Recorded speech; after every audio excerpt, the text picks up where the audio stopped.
Um, I'm Devin Williams' mother, and we've been saying that we're going to start the videos. This is pretty much going to be a video of a summary of Devin, and these are things that, a long summary that we've gotten together for Devin. And here we go. Devin currently doesn't have any insurance whatsoever. Since he doesn't have insurance, in his case for vocational rehab, which we started last year, is now being referred to a social anxiety counseling firm. His social anxieties are too much at this time, the overwhelming of people around him to get a job. There has been no way to continuously monitor any deterioration of his condition. If a major illness or condition arises, Devin takes on the burden of medical debt from an emergency room visit, and then we fight that bill. I have on occasion taken him to Azalea Health here in Florida to have ingrown toenails attended to. Devin getting reoccurring ingrown toenails is due to being born with fungal toenails, which is also stemming from the cerebral palsy. Devin suffers from a genesis of the corpus callosum. A lot of my friends that are supporting Devin really don't even understand what this is. I know that you parents and children and adults that do have it do understand. So we're going to be pretty much letting this information also explaining. And cerebral palsy on his left side. ACC is a disorder where the millions of nerve fibers that connect the two hemispheres of the brain are missing. This means that Devin's brain is unable to pass information from the left or right hemisphere in order for both sides of the brain to talk. Physically, ACC is a condition that cannot get worse nor improve over time. Since the corpus callosum was already absent, it doesn't have implications on the behavior of the individual that manifests itself in him falling behind his peers in groups that become more evident as they become older. Because of this, many of life's activities are a major challenge. Devin's MRI this past year also showed that he's also missing, not only missing his corpus callosum, but his left frontal lobe has collapsed. Frontal lobes are used for planning, emotional regulation, organization. If the mapping is slightly disfigured, it disfigures your motor association to define and tell your body to do simple actions. The prefrontal lobe plays a vital role in a wide range of very important functions. Notably, it's crucial for things like executive functioning, such as planning, organization, goal-directed behavior, emotional regulation, basic reasoning and thought, and delayed gratification. That is the ability to override a gut response for the possibility of better outcome later on. There is a story of a Phineas Gage that happened September 13th of 1848. It was a 25-year-old foreman of a railroad. Pretty much the reason I'm putting this in here is he had a tampering iron that was shot straight through his prefrontal cortex, which also Devin has the issues with the collapsing of the prefrontal lobe. I wouldn't blame you if you assumed that this Phineas Gage died from the tampering iron going straight through his head.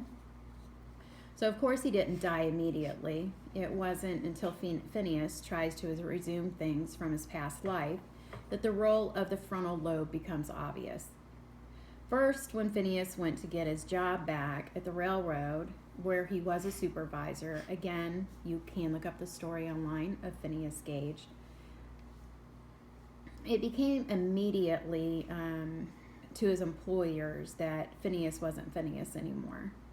Instead, what stood before them now was a very aggressive, which Devin is not, can get overwhelmed of things, but not aggressive, belligerent, vulgar individual who had no respect for authority, which Devin also does. Phineas wasn't as responsible, didn't have as much emotional regulation, didn't have the kind of goal-directed behavior that he once had. He lacked the overall maturity he displayed before the accident. The reason I bring up the story of Phineas as a whole teaches us that it is incredibly difficult for us to talk about brain structures and functions in a way that effectively deals with complexity inherent in the brain. In fact, one of the problems in our language is somewhat impoverished in the way we're able to communicate about the brain. So we end up talking about structures and functions as if there is a one-to-one mapping. So we'll say the prefrontal cortex does delay gratification. Well, that's not quite right. It's true the prefrontal lobe is necessary for delayed gratification, but in reality, it exists as part of a network of brain structures that together give rise to this complex thing called delayed gratification. A good example of this is thinking about starting your car in the morning. If before you started your car, you opened the hood and you removed a spark plug, what would happen? Clearly, your car wouldn't start.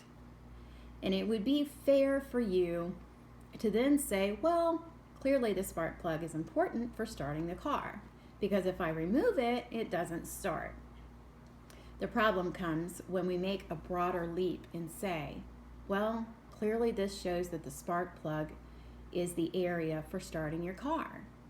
Well, that's not quite right either. In reality, the spark plug is a part of a broader network of engine structures that all contribute to this idea of the car starting. So in that way, the spark plug is necessary, but not sufficient by itself. Likewise, the prefrontal lobe, just like other brain areas, plays a vital role in several high function levels, including inhibitory control, for example. But alone, they are not sufficient to give rise to this complex function. Devin also suffers from anxiety, which is a behavioral characteristic of ACC. Devin's anxiety has become consistently worse in the last 5 years, especially when he goes places. At first, he may show no outward signs of anxiety. However, over time, he starts fidgeting, breathing through his teeth, can't be still, sniffling, snorting, like he has a cold or he needs to blow his nose. He names the stores as we're driving down the road, as if he's trying to recall or place where he is. An outing to a place such as SeaWorld, for instance. At first, Devin is excited. However, over time, his anxiety worsens and he has a desire to leave. Mm-hmm. An outing such as this leaves him mentally and physically exhausted. Crashing in the vehicle, going home, sleeping for days afterwards because it just mentally and physically exhausted him. Devin, for all intent purposes, has no social life outside of home. Devin's friends are mainly online while playing games or on Facebook. When he's able to meet someone, a girl for example, they initially show interest in him, but tends not to last for long because of the expression of feelings. It used to be the expressions of feelings on Devin's side, and now it seems as though the expression of feelings from the other side is very overwhelming for him. And that doesn't fit in normal relationship patterns. Friendships with males his age are increasingly complicated since Devin has an inability to function socially at his age level. This is displayed seeming immature and gullible, making him unable to fit in. Devin's brain comprehends some social situations as very literal, at times, which leads to increased anxiety. Devin doesn't understand social cues and gets very lost on certain types of social interactions, such as joking around or not recognizing emotions delivered by tone or by voice. Devin very desperately wants a family and children to be able to provide for them. He wants the American dream, white fence, and, wonderful children and everything. I'm always good for that. Devin's sleep schedule is not normal for a person of his age. He can be woke up very early, around 7 a.m., and taken to the gym with me in an effort to help reduce the muscle loss from his cerebral palsy. He's still unable to sleep at night. When Devin does go to bed, he wears his clothes. He's scared someone is going to come in and get us in the night, and he has to be prepared to save our family. This fear is unfounded, but nonetheless real to him and able to be swayed. Because of this, he may only average 4 to 5 hours of sleep at night. If less. Sometimes he won't sleep at all and will crash during the day for several hours. His lack of sleep can leave him agitated and seemingly disoriented. Devin has difficulty comprehending things he reads, such as books, articles, and instructions. The words are overwhelming for him to understand. It seems the information gets lost in his brain because there isn't a pathway to his helper on the other side. His reading comprehension level was evaluated in 2014 to be at a 4th grade level.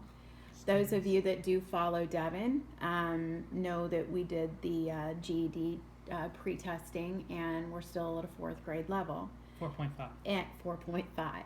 And that has been a continued grade level since probably the 8th grade. I would have to look at that. We're even rise to there.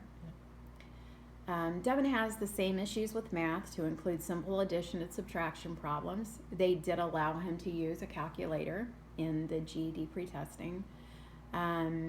Due to this, he's unable to perform certain tasks such as providing change, budgeting, balancing a checkbook.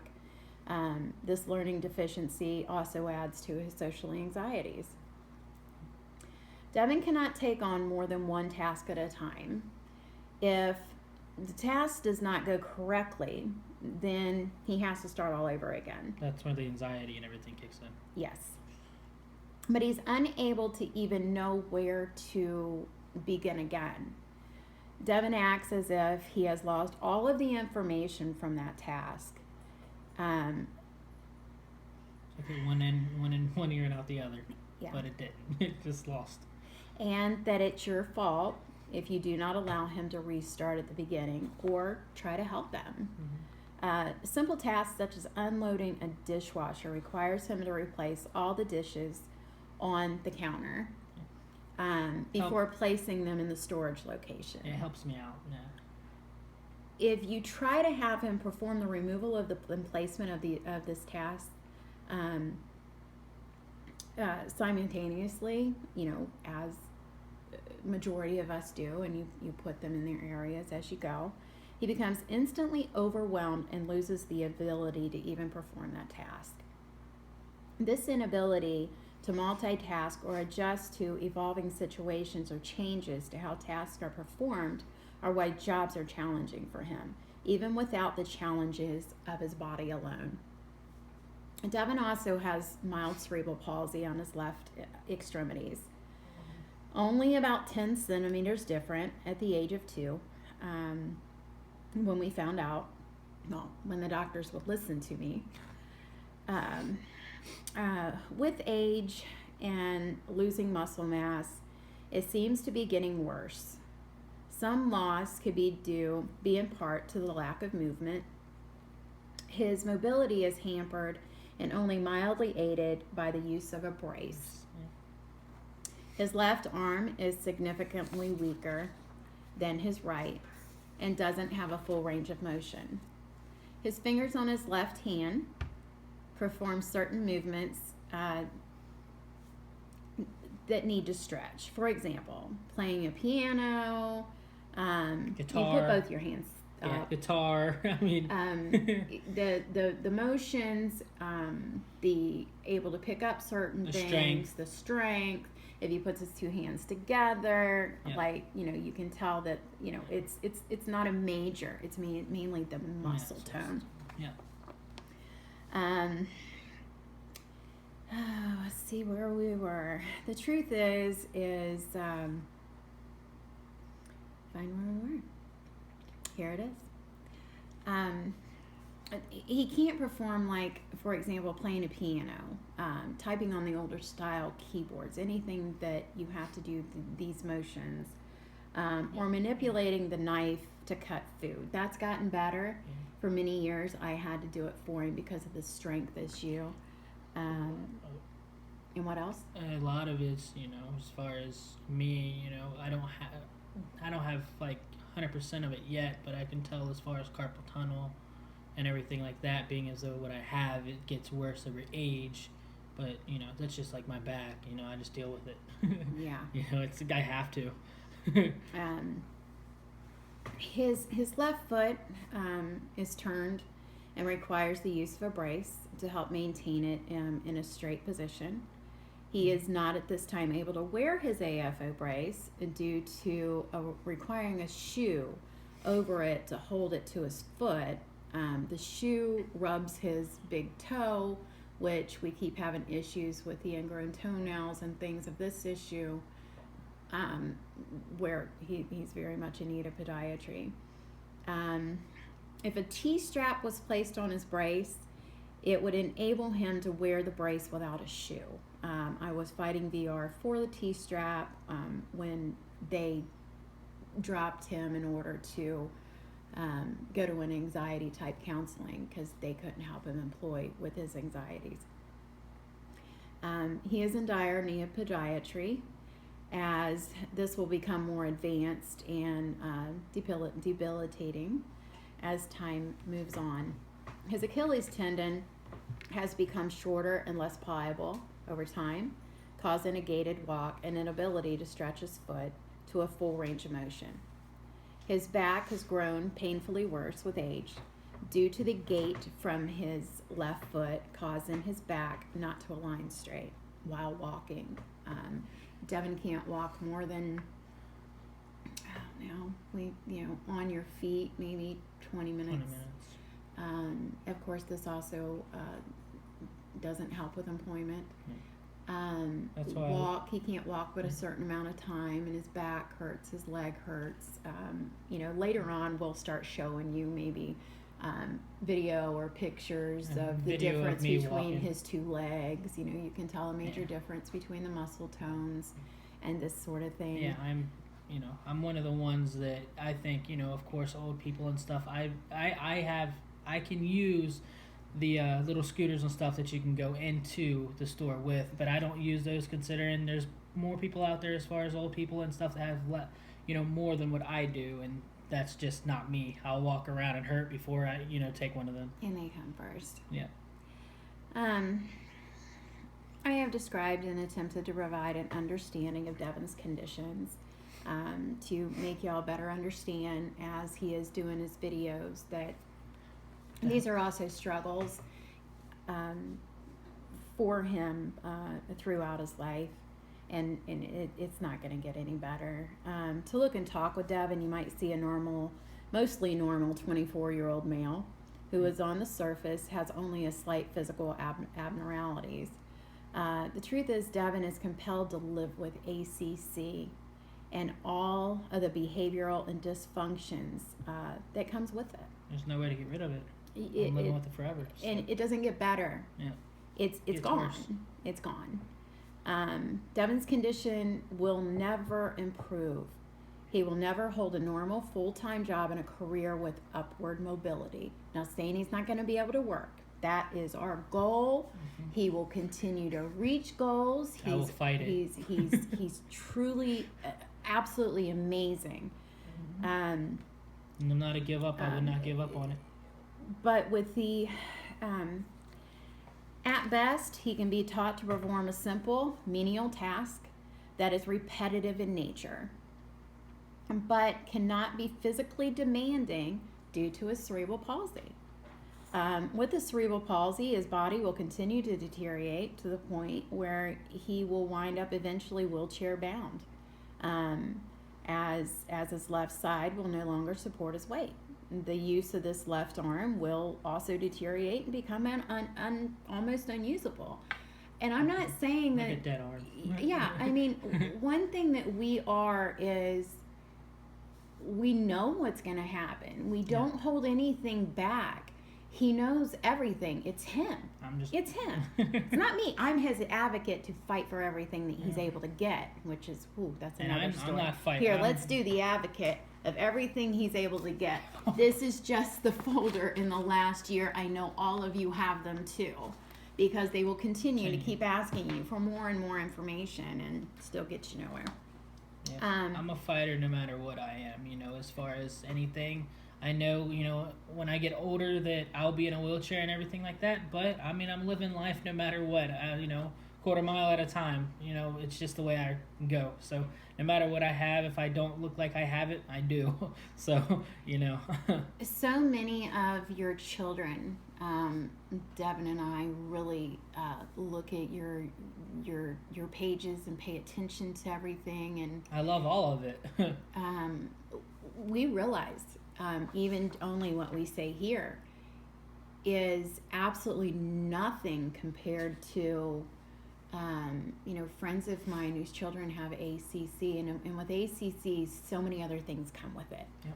Devin with the left frontal lobe. That's a new thing, so please keep the MRIs updated. Fight your medical insurance.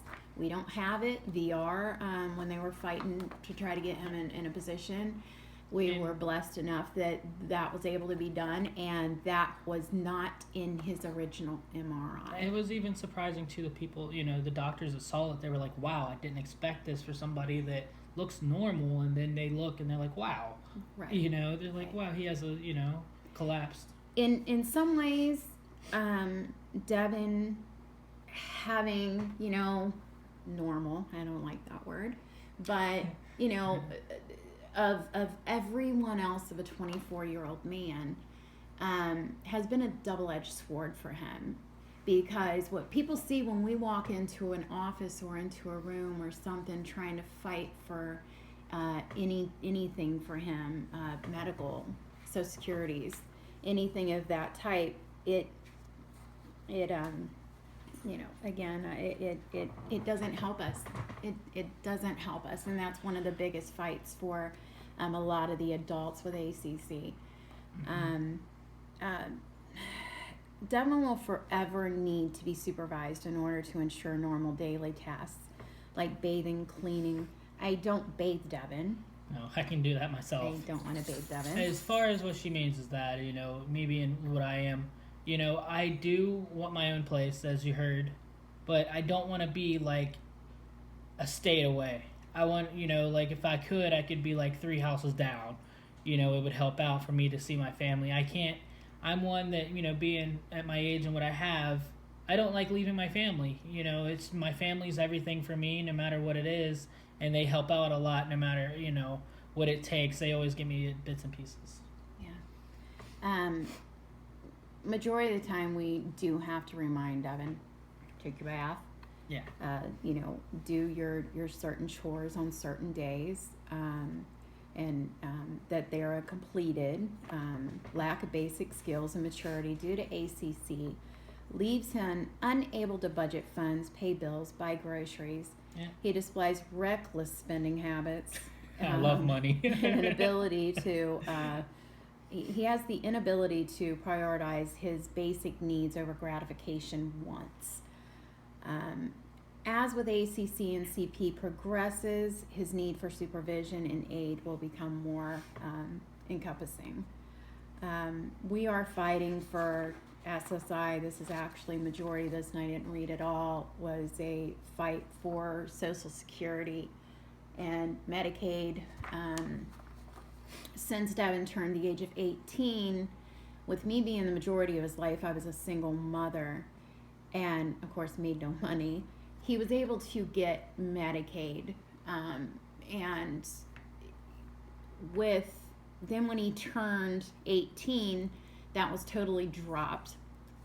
didn't matter how much paperwork or anything that they had at that, in their own records.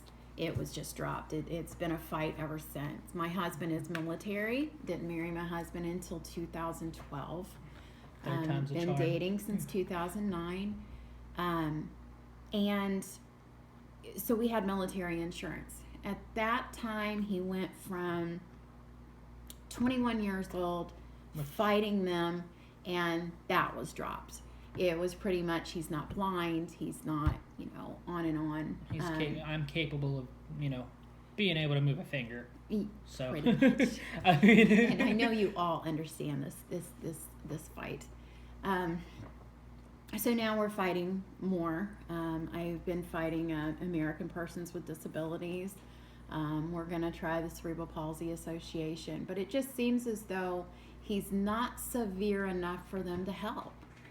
And, one of Chris's biggest fights, and the reason why he went through and did what he did with visiting so many families, is it's not so much, I had plenty of people say, oh, you're a wonderful mother, thank you for doing what you're doing. This isn't about me. She is a wonderful mother, though. It's not about me. It's about him. Yep. It's about getting the word out for society to listen. Just listen. And help us fight. Help us make people understand, this is your money that the government isn't giving to these people, and the government's putting in other areas. We will not get on that subject. But it's been a continued fight of all of us parents advocating for our children. And that's what we do as mothers, period. Parents, dads, mothers, that's what we do. So, thank you. But that's what I do. That's what you would do. And the big fight now is it's trying to make people listen, make society understand, stop making fun of everybody. Start opening your hearts up. And, in the end, when we all go, it's not this outer core that's going to go with us, no matter what your religion is or what you believe. This is our outer shell. Yeah. There's souls in here. There's feelings. There's, being set up constantly for just failure, and to have denial letters and failure in this and failure in that. We need to find a way, like Chris does in his classroom, of positivity first during the day. And again, one of Chris's biggest fights for this whole thing is, of course, our children. But one thing that he hears from all of us is, what happens if something happens to me? Where does that leave them? We need to figure it out. We, for now on, are going to be doing more taping and video. It's going to be totally Devin. His GED starts Monday, every Monday and Wednesday. Even though, I am making a book, it's gonna take a while, for me to do it. I only have probably 6 or 7 pages right now, and of course a book is 100 and something, but it's all going to be mostly typed out into a book because I'm, spelling punctuation. So, yeah. As far as that, it is going to be called My Life Story, and it's, I'm showing my life story to prove, I'm 24 and I've done with this for 24 years, and that I'm showing parents, kids, no matter what, even at, the 8-year-old that Chris, God bless his heart, he has what I have, and, to show that don't give up no matter what it is, and to, succeed, and to, if y'all need anything, any questions or anything, message me on my Facebook page, because it's not really, it's, even for her, it's not just my Facebook, the Facebook page that I made. It's hers too. It's both of us. She helps parents that have it. I help kids that have it. And, as far as that, we're just trying to help you out to not, fall through for what I have, and do, as far as me being, just helping you out. When he was born, nobody could tell me anything. And this is almost, this is 24 years, be 25 years in September of dealing with this. And I'm not the only one. No, there's plenty of parents that have the older adults, as I do, and some of the adults, ACCers that, mainly girls, I really would like to see the paperwork on that. It seems to me that the females are more capable of more things than the guys are. Like they can control it better. Yeah, well, I don't know what it is, but I have noticed. Yep. And it could just be that, females are communicators. They, that's what we do. And it could be that is in there, and they're more capable of the writing and punctuations and the spelling more properly, and on and on and on. I don't know what else to say except there's going to be definitely more videos. We understand. It's a life struggle. It's a life struggle with IEPs, with teachers, with everything. If you can get the help for your child now, get it. Because that's the argument I'm having now. I was a single mom. I tried my best to keep struggling for SSI and things for him that I knew he was going to need in adulthood. My bad. I totally blame myself, because he could be set up much better now and we wouldn't be doing so much of a fight. But it, tell your children. I've read so many things of, should I tell them? I don't want them to feel like this is this, or I want them to feel normal, or I want them to feel this. Or show them the video. Or if they're old enough. If they're old enough, yeah. Show them. I mean, this is, and he's known. Yeah. Look, this is why this is happening. This is why you're kicked over here. Don't hide it. This is why this is happening. It makes them stronger. Please stop trying to look at them in an area of, I want them to look be the same as everyone else.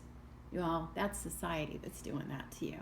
Nobody's because this normal. soul inside here and the brain functions in there, they got to learn how to deal with that. And it's not like everybody else. It's not. And if, for me being what I am, my mom showed me and told me at my young age, look, this is how you are. Of course I know I'm different. Nobody's normal. And the fact that if there's somebody out there, a parent even, I know I'm not a parent, but I know certain, things that if you're a parent and you haven't told your kid that he has that, well, I'm sorry, you should have a long time ago, because now they're going to go through way struggles more than what I am. And telling them at a younger age is a lot easier than telling them at a 10 or 8 or whatever, or anything higher than that. Then they're gonna have to go through struggles, and they're not gonna make it as far as, like you see what I go through right now. What my mom and everybody and me and everything are trying. That's gonna be that folder's gonna be stacked up way more than what mine is, just because of that. And this didn't touch on anything compared to everyday life. It didn't, and the only way that people are ever going to understand is to literally be a day in a life with Devin. If we could video that'd be great, but he would pretend, and he wouldn't get mad, and he wouldn't get aggravated, and he, not that he can control that. I don't want to put that out as that he can control that, because he honestly cannot. But over time, it's been where he'll go and close himself up in his room when he gets agitated with something, when something feels out of control. But I'll come back out once I'm feeling good. Yeah. It does take a minute. It could take 5 minutes. It could take 20 minutes. It could take hours. It could take all night. It doesn't matter, for what I have, you never know. But, I am one that closes myself in a door. Even though I'm at home, I come out and stay, the whole day or whatnot, with my family.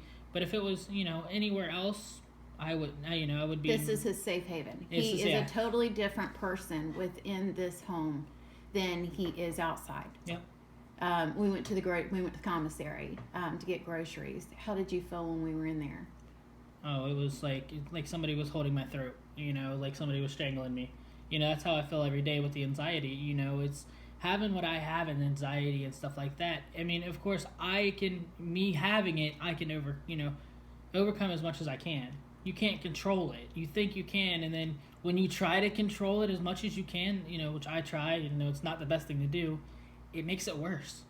You feel like you're basically killing yourself, as far as, you're strangling yourself, but you can't your body tends to it itself. You don't know when you have the anxiety until it kicks in. Like me, like I instantly black out, and you already know about that. And it's just, when I black out, it's basically, hey, you tell me, hey, Devin, hey, and then I'm like, oh, hey, I'm okay. You have to put him in an area where he's able to breathe. Yeah. You have to get him away from so many people that are down an aisle or something. And I don't want to close him off. Him or me or his stepdad, either one, want to stop him from doing these things and going to these places, knowing, even with us knowing, well, I say knowing, we don't know. We're not feeling it. But we see him, but we have to continue to take him to these places, because you can't keep him in this house all the time. It's kind of like, of course, I'm not a partier at all. Never will be, not like that. But, it's just like being in a party. If I'm in the middle, I'm done. Like, I can't. I feel I'm claustrophobic. I can't sit around, and it'll make me go crazy, and I'll literally, start, being mad to myself, like, hey, get me out of this. Like, kind of like I'm stuck in, trapped in. He has to fight his way out. I'm trapped in a jail cell. That's what it feels like. But when I'm driving in a vehicle, it's nothing like that. I'm fine. I'm instantly fine. A lot of people ask, speaking of that, you're in there alone. I have that. I'm in there alone and everything, but a lot of people ask me, just to answer a quick question about everybody. I don't black out when I drive. It does nothing. Nothing makes me black out or anything when I'm driving. I'm perfectly fine. I've literally drove from Virginia to Florida. I think it has a lot to do with he's in control. Yeah. He's able to be in control, and that's one of the big things with a lot of ACCers is, if they're in control, they're okay. Mm-hmm. Now, there used to be, and that's gotten much better, aggressive issues, that we all have. It gets better when we're driving. When you have what I have, being as though, of course it's been, I've had it forever. You honestly can't control it, as far as to a certain extent. But you're like, okay, I have it. Let's watch when it happens, and then once it happens, you're like, okay, I know the time it happens. I know when it happens. I know when I yell, but I don't mean to yell. As far as I have a high voice, and then my mom, my mom, she's like, oh, you're yelling. I'm like, well, I'm sorry. I instantly cry, because I'm like, wow. I don't like yelling at my mom. I don't, it's family. You don't yell at family. It's, your family comes first between anything, and you don't do that to family. And, it's kind of... But he doesn't know he's doing it at I the don't time. know, And that's something that a lot of people have also put on the Agenesis of the Corpus Callosum site is, my child's doing this. What do I need to do? What do you do? They're all different. Yep. They're all different. They all have their different struggles. But you have a lot of times they don't even know that they're doing it. Mm. And it's all about the way that you tell them, or even if it's a tap. I've realized with him, you can't yell back. Yeah. It gets worse, honestly. If you yell back, you don't mean to, but it's like sparks a nerve for you. As far as me having ACC, it sparks it, and it's like, okay, why are you yelling at me? And then you instantly, not in a bad way, but it instantly becomes like an argument. And you don't want it to, and then you're like, oh, wow, I'm sorry, Mom, I didn't mean to, later on down. I do that, it's, everybody does that, of course, but in a certain way, it's different for me and what we have, as far, as ACC and stuff like that with our, community of the ACC. People that have that should obviously know, I've been dealing with that forever, but, it's, you learn over age, and, you teach yourself, it's hard, but you end up teaching yourself, and if not, my mom, she'll be like, hey, calm down, go to your, I'm like, I even say, when I'm doing something and something goes crazy for me, I'm like, okay, not in a bad way, but I'm like, okay, I'm going to shut up, and I'm going to go to my room. It's not like, okay, I'm going to shut up, this and that. And that didn't start happening until a few years ago. Yep. That was a long, long, long struggle. Hmm. And again, that's in the house. That's in the house. Yep. If he's overwhelmed somewhere out in at the mall or at the store, or things like that. You can't talk to him. Just imagine. You can't calm him down. Just imagine all that what I just said, you know. But as far as that will be twice, you know, like I'm in a little ball at home. That's like, you know, one of the big bouncy balls, you know, at the beach. You know, it's just all combined, and being out in, you know, the world for me, you know, being out, you know, I feel like I'm better. I'm like a turtle in a turtle shell. You know, I feel secure in my own home, you know, but I can't take it everywhere. So, you know, that's kind of the big deal for me. But, you know, the reason why I think he's fine at home is he knows what to expect here. He knows that, you know, his little brother's going to be home at 2. He knows that, you know, his stepdad's going to be here at a certain time. He knows that we have dinner at a certain time. He knows what days he has to do: empty the dishwasher, fill the dishwasher, take the trash out. Oh yeah, my memory is amazing with what I have. Here, those things are all under control. Yeah. Outside this door, no, it's overwhelming. It's way too much. And makes me cry at night. Medications, I would like to say something about that. I know this is probably long, and you're probably all paused and took a break, and we'll come back to it later. Or you're fast forwarding. But there's so many things that we want to touch on before we start doing more on Devin's story. Medications. Devin can take an antibiotic that does nothing to you and I, and it affects him totally different. What she means about that, you know, of course, because, you know, she doesn't have what I have. So it's like, you know, let's say, you know, the normal, once you take a pill, like my stepdad said, it takes like 30 minutes to instantly get something. It takes me a minute. So, you know, as far as like, okay, and they've even noticed that, like, it's not, you know, of course, don't know what it is to get high and everything, but it's like when you take something as far as that, you know, it basically feels like you're in a high. You feel like you've taken a whole bunch of medicine instantly, and you're just like, you know, you're dazed. So it's, you know, that, and then let's say you put me and you put my mom together. We both take one of those pills, you know, it'll affect her in 30 minutes. It affects me then. It's like once I take it, it's instantly, boom, it's on me. And it's an antibiotic. It's something that doesn't affect us whatsoever. It affects him. Oh, yeah. It affects him. I will fight every doctor in the world that tries to fight me with that. And that's why I'm not a big medicine taker because of that.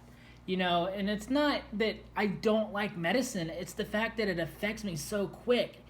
It makes me go crazy. Not like, you know, yelling and stuff like that. It just, like, wow, it just affects me so quick. I don't know what to do. I can't, like, you know, do certain things and whatnot, depending on what it is. And so, I'll touch base, too, on the GED thing. I'm truly upset with the system, because Devin went through a pretty hard stage at 18, which majority of teenagers do. As far as you see right there, you know. So he was frustrated. He was done with being anything he tried was failure. Teachers telling him he was lazy, things like this, and it got so much worse in high school. So much worse in high school. And of course the peers did too. You would think that they were growing up and would be nicer, but they are not. They make fun of your shoes. They make fun of your haircut. They make fun of anything whatsoever that they don't think is cool, I guess. Hold on. He went back to school. His aunt and uncle took him in to a more country side of school system. It was mine. And it was his idea to go back to school and finish. He finished with a special needs diploma. The whole time through school, his goals were, what was on that IEP? Here are your goals. Yeah. You get to here, you get to move on. Mm-hmm. He did his goals. He did what he was capable of doing. That in society is not good enough for nothing. He feels like he failed, even though the smile on his face when he walked across there with his, everything on, and it with his cap and gown, and he walked and he got a certificate, it means nothing now. Nothing. So, there needs to be a real big fight for that too. Something needs to happen, because even when he goes to this GED school, which we're hoping and praying we're can get over that 4th grade level. Again, it is what it is. Yeah. But he's gonna bust his hiney to try to get to the 9th grade level they want him to be, and do all of these things that he struggled to do all of his life. That being said, something needs to break. Even when he goes to the classes, he's still going to be in there with everybody else, learning at the same rate of time. And the only time that he can get any help whatsoever, which I have to fight for with my little folder, well, actually probably my filing folder, to prove that he had an IEP in the last 5 years in order for them to give him extended time on the tests, somebody that maybe reads it to him, these types of things. Do I think it's enough? No. I think that they need so much more. Or if there's some type of proof, of some business or some company or something to, okay, he made it. He tried. He did the entire time, through the school system. He busted his tail and he did it. Now let's put him here. Yep. Let's send him to this college, or this, or this, that. And don't put him in there and say, okay, now you need to get the GED. Because, I'm sorry, he can't write an essay. I'm sorry, we're going to be lucky if he can get above the 4th grade level. It is what it is. I'm going to try. He's going to try. No matter what, I don't give up. That's one thing my mom can say. I'm not a give up. I'm as I say, because it's funny, the way I'm not a giver upper. So, but what worries me not to say, okay, this is what might happen. This might be where we're at. Yep. Is because if he doesn't do it, he's going to feel like a failure again. Yeah. That's not what we're setting him up for. But does he have the goals of wanting all of these